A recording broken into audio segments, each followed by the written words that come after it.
राजस्थान की हल्दी घाटी की ओर से देश के शासन को सर्वाधिक आईएएस देने वाली दिनकर की माटी को अपने प्रणाम निवेदित करता हूं। मुझे गहरे अफसोस के साथ ये कहना पड़ रहा है कि मैं दिनकर की कर्मस्थली पर खड़ा हूं। भागलपुर यूनिवर्सिटी का वो वीसी रहा होगा, कभी कहीं नहीं उसकी विजाओं में वाक्य गूंजता होगा, मृत्य मानव की अमा का तूर्य हूं मैं, उर्वशी अपने समय सूर्य हूं मैं। ये लिखने वाला बेटा आपकी मिट्टी का था। बाद अंधतम के भाग पर पावक जलाता हूं। मुझे नहीं पता कितने पढ़े लिखे लोग यहां बैठे, मैं अफसोस के साथ बोल रहा हूं। अंधतम के भाग पर पावक जलाता हूं, बादलों के शीश पर चंदन जलाता हूं। आप उसके लिए यदि ताली नहीं बजा पाए तो फिर विनीत चांद आप क्या तालियां बजाएं? आज विश्व युद्ध के कगार पर खड़ा है ये देश और ये दुनिया, और लोग छाती पीट रहे हैं। दिल्ली के अंदर बिल्डिंगें जला रहे हैं, कश्मीर के अंदर। मैंने विनीत भाव से जिंदगी जी है, कविताएं तो चौहानी तेवर से ही लिखी। इस देश के लोगों को शर्म नहीं आई कि बांग्लादेश में किसी बेटे को, हिंदुस्तान के बेटे को पीट करके उल्टा लटका करके जला दिया गया, लेकिन हमारे सीने में फफोले ना हुए। एक अयतुल्ला खुमैनी क्या मरा, हमारे पूरे देश के मुसलमानों की आंखें दबदबाने लग गई। और हम कहते हैं कि कौमी एकता के गीत गाएं। कश्मीरी पंडितों को रातों रात तुमने भगा दिया, तुम्हारी आंखों में सलवटें न पड़ी, रात छाती पीट रहे हो। कौन है अयतुल्ला खुमैनी जिसने एक कानून पास कर दिया कि शादी के लिए 9 साल की उम्र होनी चाहिए बेटियों की? ये कौन सी बाल वैश्या का व्यक्तित्व मर गया जिसके लिए तुम छाती पीट रहे हो? लोग कहते हैं कि पहलगाम अटैक हो गया। अपू भैया आपका आग्रह था कि मैं पहलगाम पर कुछ सुनाऊं, कुछ कश्मीर में हुए आतंकवाद पर सुनाऊं, लेकिन माफ करें मुझे ये कहने के लिए, मुझे गद्दारों से फुर्सत मिले तो इनके बाकी लोगों पर कुछ सुनाऊं। एक बात अच्छी तरह समझ लीजिएगा, मुझे 35 साल हो गए, पप्पू भैया जानते हैं, और शायद 27 साल से मुझे यहाँ आते हुए हो गए। मैंने जिंदगी में हाथ जोड़कर गिड़गिड़ा कर कविताएं नहीं पढ़ी है। राजस्थान यूनिवर्सिटी का एक गोल्ड मेडल मेरे हिस्से में आता है। मुझे 100 में से 100 नंबर लेने की आदत है। या तो मेरी कविताओं पर 100% हूटिंग होगी या 100% तालियां उठेंगी। इसके बीच का कोई रास्ता आपके पास नहीं है। दरवाजे खुले, आप जा सकते हैं, मैं आपसे कोई आग्रह नहीं करूंगा। 4 पंक्तियां सुन लीजिए, मैं शुरू हो रहा हूं। आवाज उसको बुलंद कीजिएगा, नहीं सर कतल दिए जाएंगे आप लोगों के। वो दिन दूर नहीं है, सर है आपका। ये कोई बात नहीं। डॉक्टर साहब देवघर से आए हैं, जरा देवघर तो आपके हर महादेव का नारा पहुंचे तो मुझे अच्छा लगेगा। जरा बुझाइए। सांप जब तक आस्तीनों के न मारे जाएंगे, जो आज छाती पीट रहे हैं उनके लिए, और जिनके आंसू कम पड़ गए बांग्लादेश के हिंदुओं के लिए, जिनके आंसू कम पड़ गए कश्मीरी पंडितों के लिए, मुझे आपके लिए तालियां नहीं चिंगारियां चाहिए। वंश आदा का एक शेर पढ़ रहा हूं बस जमीन बोए में बीज बोने के लिए। सांप जब तक आस्तीनों के न मारे जाएंगे, चाहता हूं हाथ उठे तो फिर एक श्रोता का उठे, वरना खामोश रहे। सांप जब तक आस्तीनों के न मारे जाएंगे, हौसला कितना भी हो हम जंग हारे जाएंगे, और दुश्मनों के संग तो हम फिर करेंगे फैसले। पहले घर के जाहिलों के सर उतारे जाएंगे, पहले घर के जाहिलों के सर उतारे जाएंगे, पहले घर के जाहिलों के सर उतारे जाएंगे। सर मुझे बताइएगा, फरीदाबाद में जिन लोगों ने विस्फोट किया, क्या वो पाकिस्तान के पढ़े लिखे लोग हैं? मुझे गलतफहमी है कि मैं दिनकर की वीसी जिन्होंने यहाँ पे रहे, मैं उस मिट्टी के बेटों को पढ़ा रहा हूँ। कोई ना कोई डीएनए तो आपने उस यूनिवर्सिटी का होगा, तो मुझे ये न लगे कि मैं अनपढ़ लोगों के बीच कविता पढ़ रहा हूँ। मेरे कुनबे का सबसे बड़ा बेटा इस मिट्टी ने दिया है, उसी का सबसे छोटा वंशधर आपके सामने कविता कहता है। मेरा कहने का सलीका क्या हो, आपका सुनने का तरीका क्या हो, बस यही से मैं बात अपनी शुरू कर। फरीदाबाद में जो विस्फोट हुए वो लोग पाकिस्तान से नहीं आए थे। लाल किले के सामने जिन्होंने विस्फोट कर दिया वो कोई इस्लामाबाद से नहीं आए थे, और याद रखना वो जाहिलों भी नहीं थे, वो एमबीबीएस डॉक्टर्स लोग थे। वाह वाह वाह। अब यदि इसके बाद कोई मजहब पूछ करके मना कर दे कि मैं उस डॉक्टर से इलाज नहीं कराऊंगा, तो फिर हिंदुस्तान के लोगों को दोष मत दीजिए। मैंने अपनी बात कह दी है सर। आपको तो घाव पर मरहम लगाना चाहिए था। लोग कहते हैं हत्याएं हो गई। मेरी एक बात पर आपकी तालियां उठे, ये वाक्य कल तक मुझे इस फिजाओं में कोई हत्या हुई कि नहीं मुझे नहीं पता, लेकिन विश्वास की हत्या पहली बार हिंदुस्तान में फरीदाबाद में हो गई। डॉक्टर दो ही लोगों पर भैया हम आंख बीच करके भरोसा करते हैं, या तो मां के ऊपर भरोसा करते हैं कि वो दूध पिला दे या उसमें जहर मिला दे, हमें पता नहीं होता, हम शिशुवत होते हैं। या डॉक्टर्स के सामने तिवारी जी हम टेबल पर लेटे होते हैं, वो हमें किडनी निकाल ले, हार्ट फेल कर दे, डॉक्टर पर निर्भर है। यदि डॉक्टर्स लोग विस्फोट में पाए जाने लगेंगे तो विनीत चौहान को कहने का हक दीजिएगा, आपको तो घाव पर मरहम लगाना चाहिए था। मैं कलेजा निकाल रहा हूं, आप केवल ताली बजाइएगा। आपको तो घाव पर मरहम लगाना चाहिए था, आपको तो जहर को अमृत बनाना चाहिए था। जिंदगी देनी थी तुमको, मौत बांटी है, मगर आपको चुल्लू भर पानी में डूब जाना चाहिए था। चुल्लू भर पानी में तुमको डूब जाना चाहिए। आतंकी कैसे घुसाए लाहौरी दरबारों से। वाह, कश्मीर में ऐसा हो गया, पहलगाम में ये हो गया, पुलवामा में ये हो गया। मेरे परिचय में मेरे भाई कई बार स्नेहवश बता रहे थे कि मैंने मोदी जी के सामने इतनी बार कविताएं पढ़ी हुई। मैंने अटल जी के सामने इस मंच का शायद मैं दूसरा कवि हूं महेंद्र भाई के बाद, जिन्होंने 90 के लाल किला कवि सम्मेलन में श्रद्धेय अटल बिहारी वाजपेयी जी से आपने मेरी कविताएं पढ़ दी। मैंने मोदी जी के सामने भी कविताएं पढ़ी, लेकिन इसका मतलब ये नहीं है कि मैं उनके चरण चुम्बन की भाषाएं पढ़ने लग जाऊं। यदि वो यूजी जी पर गलत है तो ये भी बात मुझे कहने का हक दीजिएगा।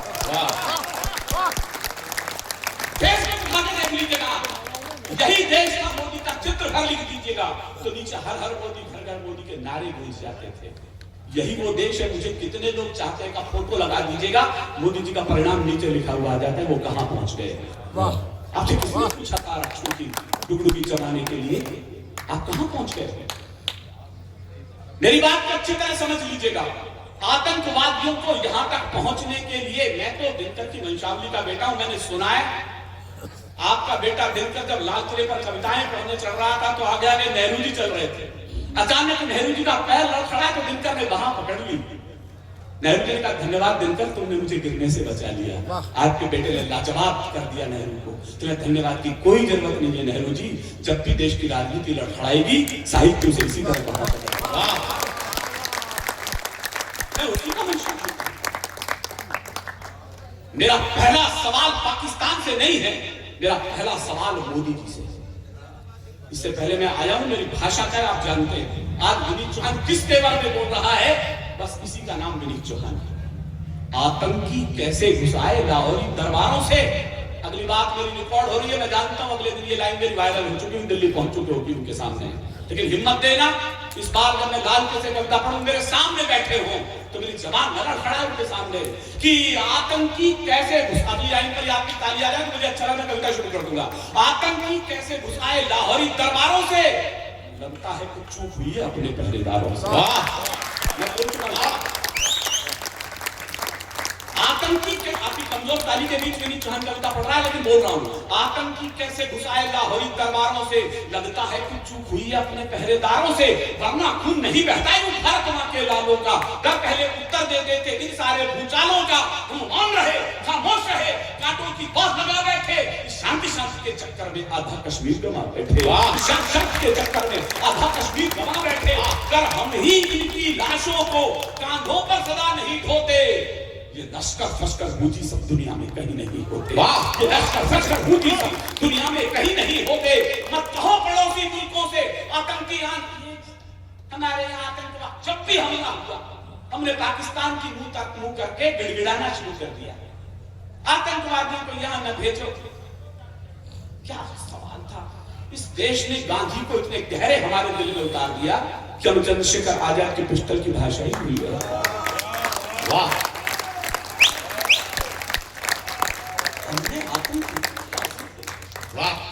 आतंकी कैसे घुसाए लश्कर फश्कर बूझी सब दुनिया में कहीं नहीं होते।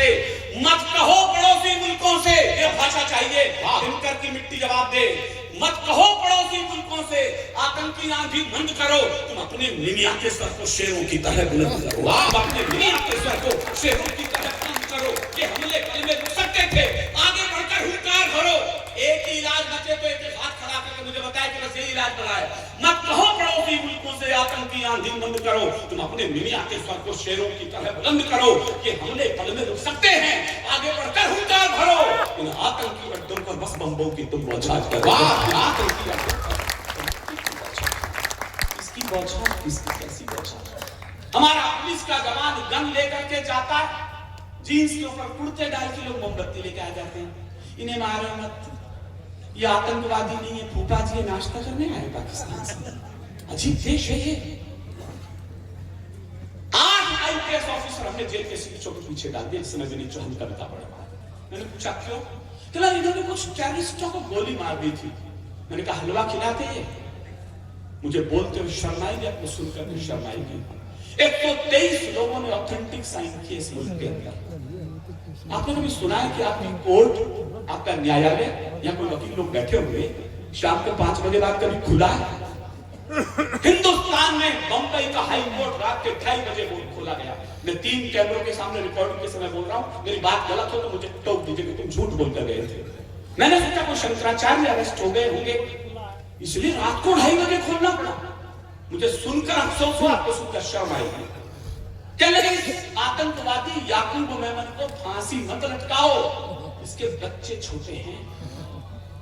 साइन करे 123 लोगों ने, हमारी तरह तुम्हारी तरह छोटे लोग नहीं थे। वो बड़े फिल्मों के एक्टर, डायरेक्टर, पद्मश्री, बड़े कवि, बड़े राजनेता। इस आतंकवादी याकूब मेमन को फांसी मत लटकाओ, उसके बच्चे छोटे हैं। मैं निकम्मों से पूछना चाहता हूं, क्या कर्नल राय की 9 साल की बेटी छोटी नहीं थी जो तिरंगे को अपने पिता की सैल्यूट करते समय चिता को आग दे रही थी? इन्हें शर्म नहीं आती कि इनके समर्थन में खड़े हो जाते हैं। सब मानव अधिकार कातिलों के हित में, जितने गुस्से में पढ़ रहा हूं आपकी प्रतिक्रिया उतने गुस्से में बोली चाहिए, वरना अभी एक एक्स मुस्लिम का गला रेता गया है। हिंदुओं के गले से छुरियां दूर नहीं है, याद रख लेना। शेरों के सर कभी नहीं काटे गए और भेड़ों के सिर कभी छोड़े नहीं गए इस मुल्क में। वाह। सब मानव अधिकार कातिलों के हित में तन जाते हैं, इसीलिए तो रोज भेड़िए छाती पर तन जाते हैं।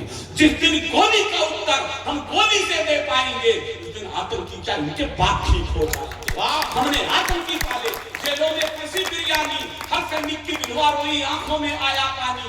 20 खून करके भी वो सब क्षमादान पा जाते हैं और शहीदों की कुर्बानी पर मातम छा जाते हैं। उठो, नया कानून मांग लो संसद की दीवारों से। मैं कसम देता हूं केवल वो ताली बजाएंगे जो मेरे कानून से सहमत हो। नहीं सहमत हो आप चुप रहिएगा। मुझे लगेगा कि दिन का कुरुक्षेत्र मर चुका है, राजस्थान की हल्दी घाटी अंतिम सांस ले रही है। लेकिन अच्छा लगे तो फिर मुझे भरपूर तालियां दें, जब तक सफलता में उठी ना हो। उठो, नया कानून मांग लो संसद की दीवारों से। हत्यारों को क्षमादान अब नहीं मिले दरबारों से। इनको सीधा फांसी टांके वीर शहीदों की माएं, या सीने पर गोली मारे बस सैनिक की विधवाएं। अच्छा लगा कि आपका पौरुष कभी दिखता है। अच्छा लगा। मैं उसी भागलपुर में हूँ जहाँ कभी मैंने पिताश्री को सामने बैठ करके स्पष्ट कविताएं शुरू करी थी आज से 25-27 साल पहले। अभी ये मारवाड़ के युवा मंच का पानी मरा नहीं है। हमारे बारे में कहा जाता है किस राजस्थान से हो, पानी तो है नहीं। मैंने कहा मारवाड़ी युवा मंच के लोगों सुन लो, था बहुत पानी। कविता तो आधी लाइन की, अभी तो भरती की, अब ताली उसी आ जानी चाहिए। था बहुत पानी मगर तलवार पर सब चढ़ गया है। वाह। इसलिए राजस्थान रेगिस्तान बन गया। हमारे मेरे प्यारे भतीजी ने बहुत अच्छा पढ़ा, मैं सच कह रहा हूँ। आज के इस मंच की मेरे 2 उपलब्धियां हैं। मेरा प्यारा भाई महेंद्र मधुर, अरे प्यारी सी बिटिया पप्पू भैया, मुझे कहने का हक दो, मैं यहाँ नहीं बोला तो कहाँ बोलूंगा। आपको भी 62 साल हो गए कमीशन कराते हुए। क्या कविता की यात्रा बूढ़े अंकल के चश्मे साफ करने के मोतियाबिंद से करने तक कविताएं नहीं उतर आई है इस मंच के ऊपर। उनके बीच में कोई बच्ची अच्छी कविता पढ़े, उसे एक भी जगह लक्ष्मण रेखा नहीं लानी है। इस मर्यादा के, इस प्यारी सी बिटिया को भरे आकाश के लिए आपकी तालियां उठनी चाहिए। तो बहुत मुझे अफसोस था कि अब आपकी ताली बजाई, मैं संतुष्ट हूं। और जो भाई ने आज राम के लिए छंद पढ़े हैं, मैं सचमुच दिल से कह रहा हूं, तुम्हें ढेर सी मुबारकें दे रहा है दिल। अब आप मेरे साथ शामिल हो जाना। तुम्हें ढेर सी मुबारकें दे रहा है दिल, काश हो जाए तुम्हारी उम्र में मेरी उम्र भी शामिल। हास्य के टुकड़ियां बड़ी हो सकती हैं, वीर की दहाड़ बड़ी हो सकती है, लेकिन गीतकार बड़ी क्यों हैं, इन्हें मरने मत देना। बादल जो लब में बड़ा मिला, माना आंसू से बड़ा मिला। हम लोगों की दहाड़ बड़ी है, लेकिन ये दोनों गीतकार बड़े क्यों हैं? बिहार के लोगों, इनके आशीष के चंदन इनके माथे पर रखना, हम तो बजवा देंगे तालियां। बादल जो लब में खड़ा मिला, माना आंसू से बड़ा मिला, लेकिन जो बूंद प्रतीक्षा में आंखों के द्वार खड़ी होगी, आकार भले ही छोटा हो, बादल से बहुत बड़ी होगी। वाह, बड़े बड़े बड़े डाला है आपने, क्या बात है। हम तो लोहारों की बस्ती के लोग हैं, आवाज ज्यादा करते हैं। ये सुनारों की बस्ती के कारीगर हैं, इनकी कारीगरी बड़ी है, की कारीगरी के लोग किया।